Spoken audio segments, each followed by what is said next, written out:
Hello and welcome back to a new episode in our worst equipment run of Ultimate General Civil War, and today we are going to continue the Battle of Cold Harbor.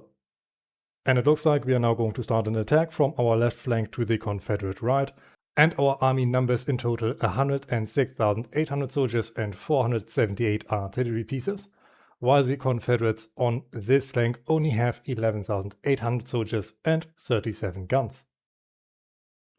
We are preparing to attack. The Confederates have built heavy breastworks along the road connecting Old Cold Harbor with New Cold Harbor. The other road leading to Richmond, the Walnut Grove Road, is defended by those woods. And here.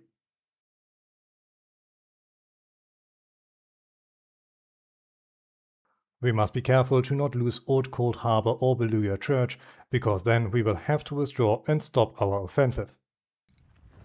Okay, the battle can begin and our soldiers are moving to the south. I want to gather our attack down here and then push on to this position. If we can capture this position, we should hopefully already be able to declare victory in this battle. Especially since this is a position that can relatively easily be isolated from the rest of the Confederate line. Once we've pushed the enemy past this point, they cannot retreat north and can easily be destroyed, and we can try to roll up their flank. To our north, I want our forces to hold their ground for the moment. I'm changing some of our artillery pieces, and down here I'm preparing some more forces to attack over on this alley. But it is of course going to take a little while until all of our soldiers are in position. I'm also going to leave a small rearguard to make sure that we cannot get surprised. With all skirmishers, I'm also going to get you out of cover, and it looks like our 10-pounders are soon able to open up on Haggart's entrenched forces. Can we get some more 10-pounders down? Let's get these 10-pounders down, and let's get these 12-pounders forward and these 10-pounders also forward on Haggart's position.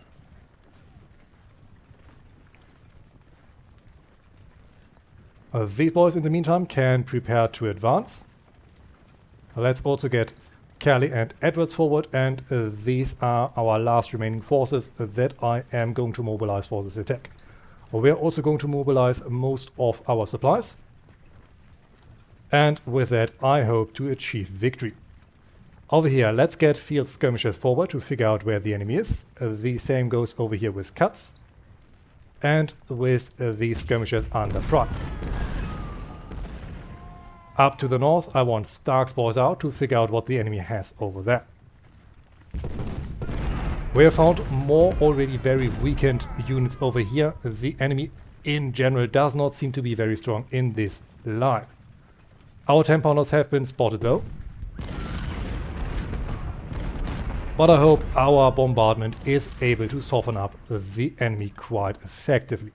Let's get these 12-pounders closer. We also have 6-pounders somewhere over here. There they are. Let's get them up as well. And we are now slowly pushing up with our infantry.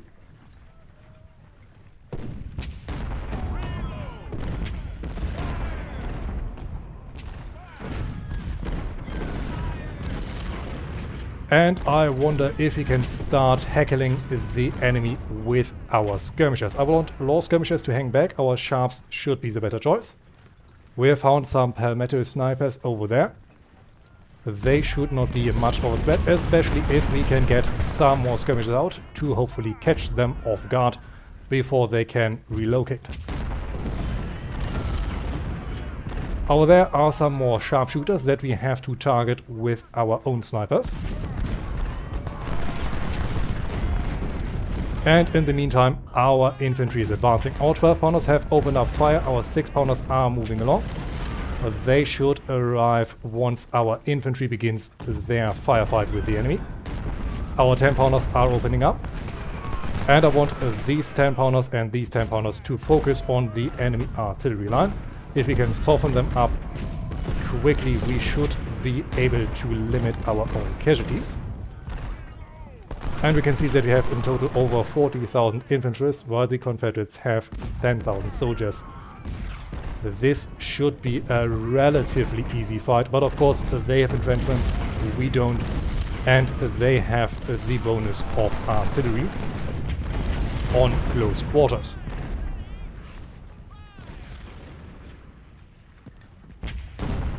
Up to our north, I'm not yet moving forward. I want to focus our attention down here. Our sharps can leave these sharpshooters alone. They can focus on culprit. Maybe they can get a volley on their flank. I want Bidwell's boys to get as close as possible.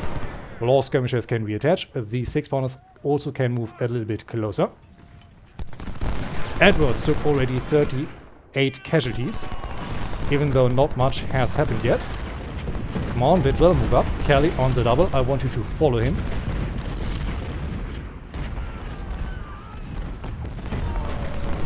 Because Bidwell alone quite possibly is enough to charge down this unit.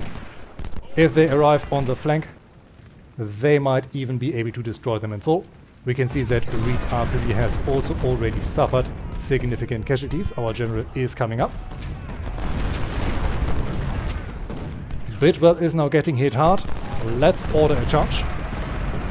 Let's order Kelly to follow up. Let's order Tune to follow up. And let's order Edwards to also charge. Their morale is almost full and we have units giving cover fire. We can see that Haggard's units are rushing out of their trenches to answer our charge.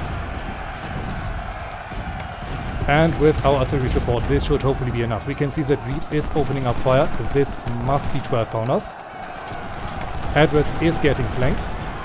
Can we get Kelly's skirmishers behind the enemy? Can they exploit this gap? Kelly, can you also get into this gap to move forward? Kite, move forward.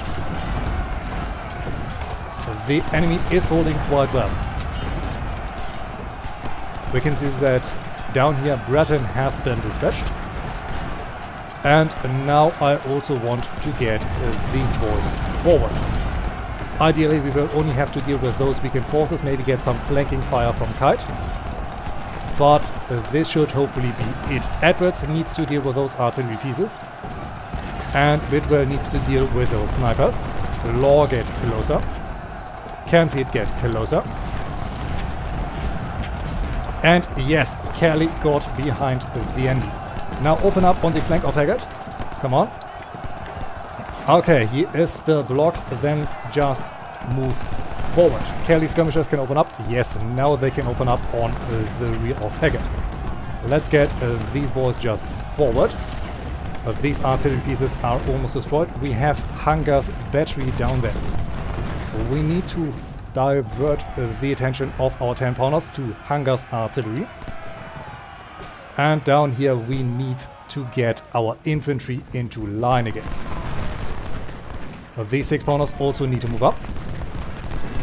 They are the best close fire support that we can get in the area. These artillery pieces are going to hang back. And I want Katz to deal with Bryn, while Ferrero and Barry are going to deal with Beaufort. Katz skirmishers can reattach, Ferrero's and Barry's skirmishers can also reattach. We now know where the enemy is. We can see that Colquitt is running away.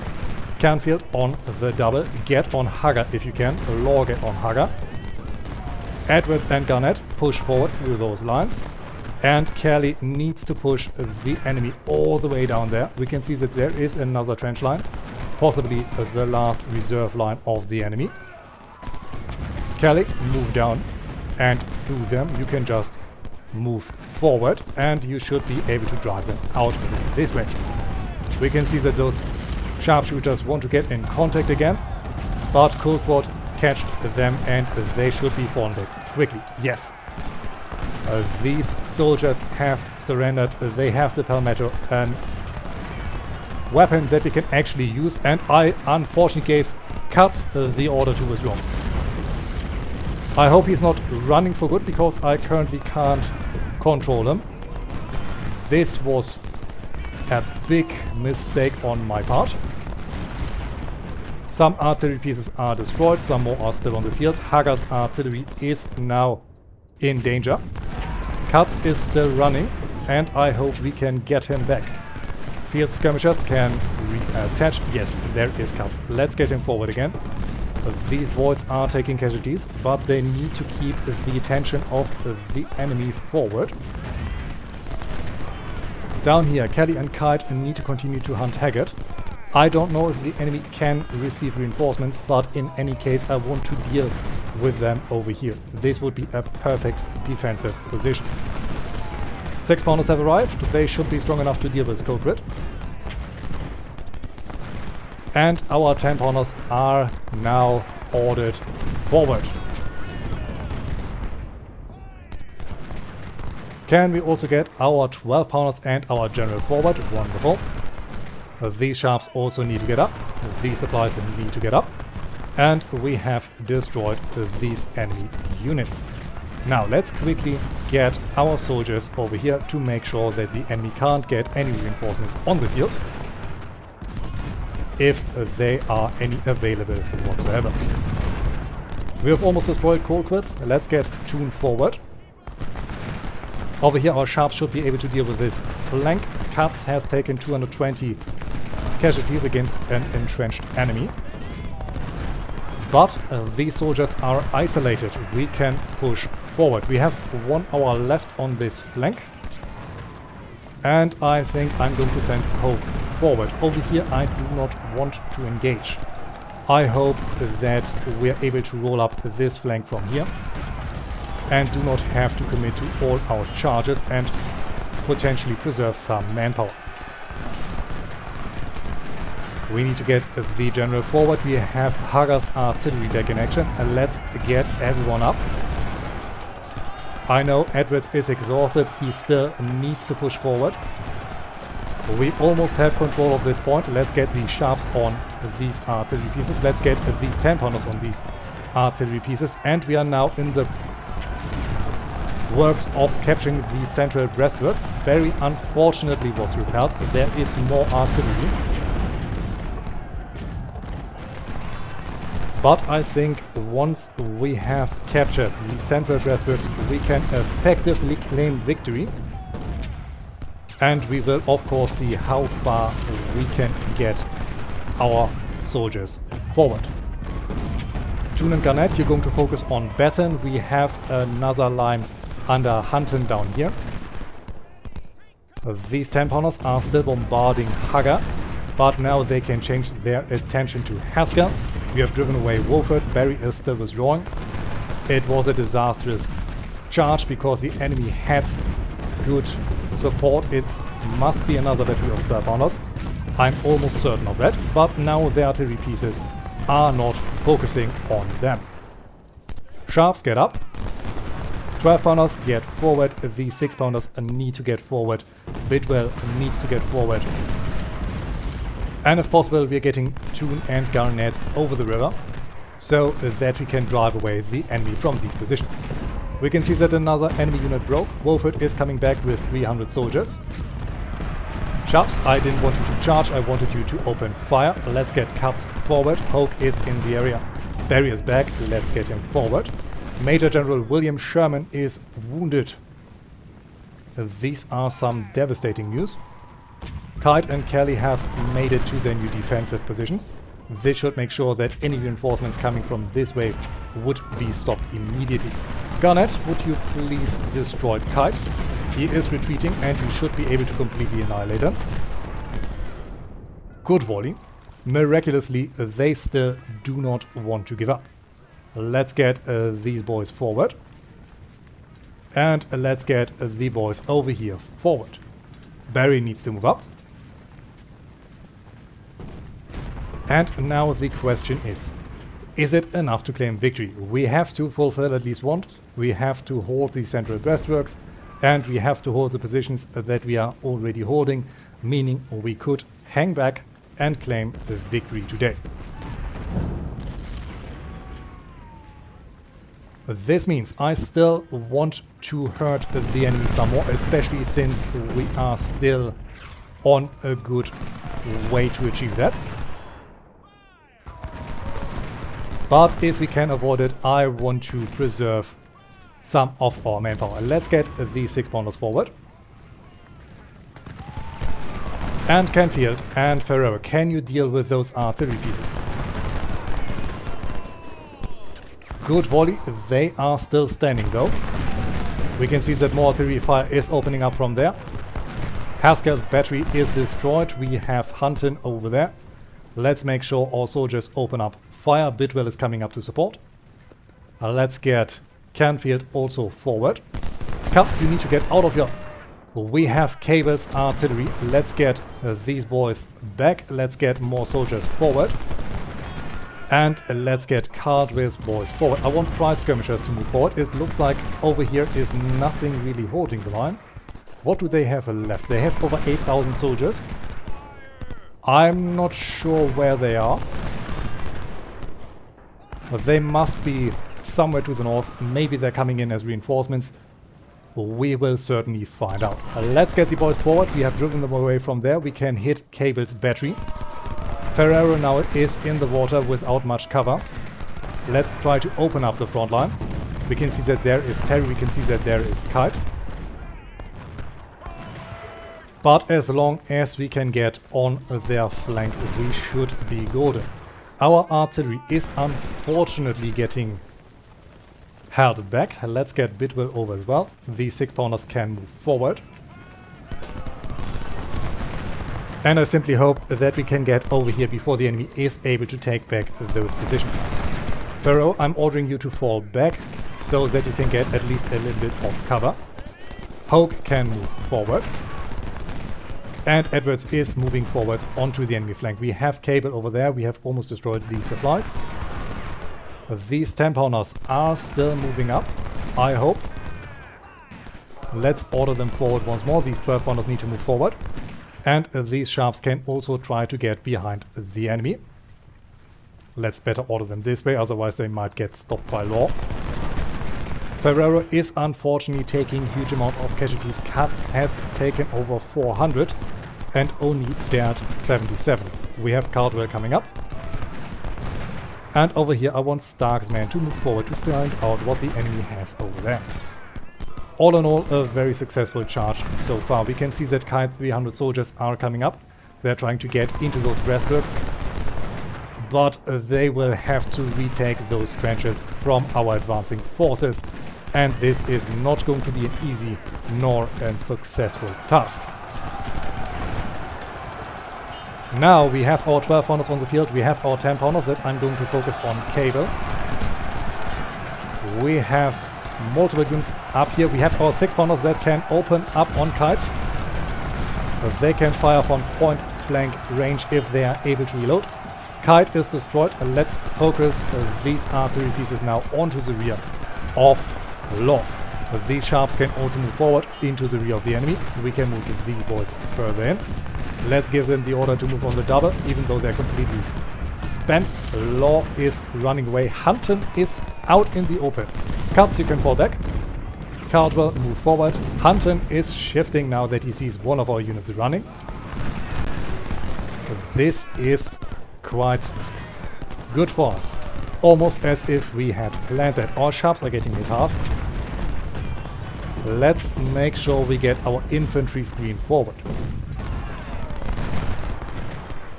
If only our men weren't so exhausted from the charges. Let's get our general up. And let's give some orders for our 10-pounders once they have reached their positions. These 12-pounders can also once more move forward. Braxton is getting hit hard as they're trying to get back into defensive ground. They do not seem to care for all of these soldiers moving up on their flank and rear. Let's get all of these boys forward. I would like to capture those supplies, but I don't think this is a possibility. And it looks like we might see Braxton in a melee here. Edwards, come on, open up. Very good. There's Braxton falling back, hit on point blank range. Over here, we still can't figure out where the enemy is. Let's get these boys forward. Let's get Page forward. We have found one infantry unit. He is battling with Stark skirmishers, but there can't be this much resistance to the north. We have Cable's artillery over here once again running. Everyone forward on Hunter. Down here we have to deal with Anderson. Anderson is trying to fight back Price's skirmishers. Let's order these skirmishers to fall back, and let's order these boys to move up alongside the enemy front line. 10 pounders open up on Hunter. Most likely they already have to move up again and are not in any good fighting position. Bidwell move forward to move forward. Maybe we are able to completely outflank the enemy and take these positions, but I'm sure they have at least 1 or 2 more brigades down here. Maybe something in reserve? I kind of doubt that though. Very good. Once Hoke is in position, this unit should be repelled easily. Toon has reloaded. He is now also able to open up. Ah! Beautiful. Bidwell skirmishers need to deal with Braxton. Bidwell himself is coming up. Braxton is falling back again. Bidwell skirmishers deal with this flanking battery. These sharps need to deal with those flanking batteries. We can see that the Palmetto sharpshooters, or another unit of Palmetto sharpshooters, is in the area.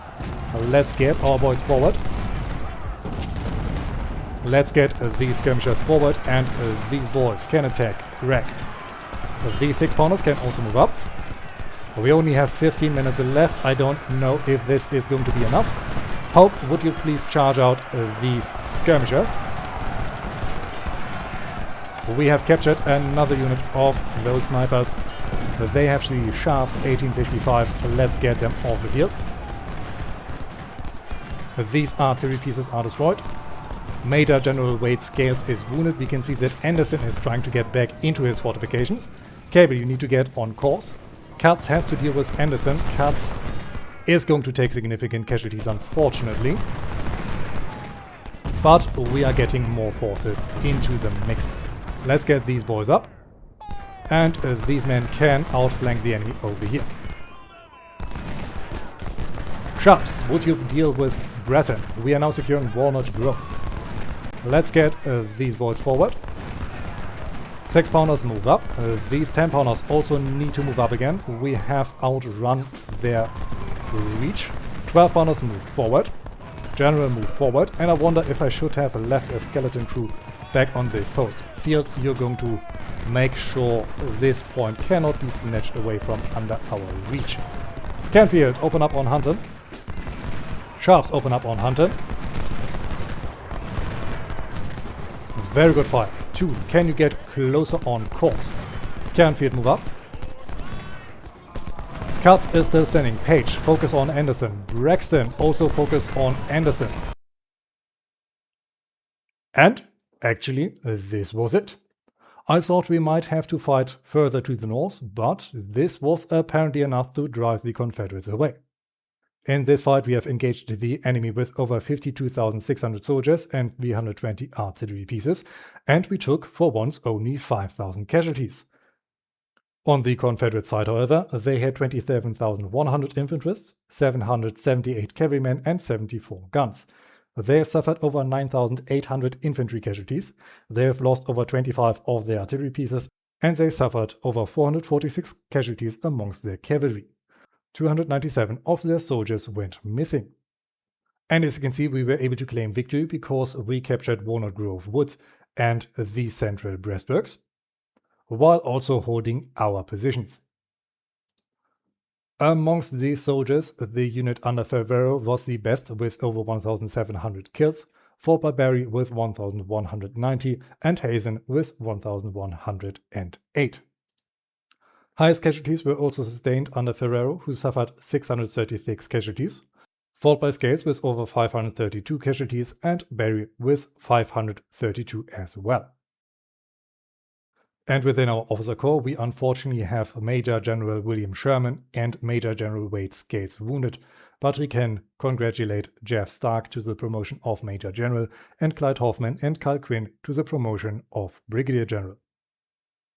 Once again, we were able to capture a nice amount of weapons from the enemy.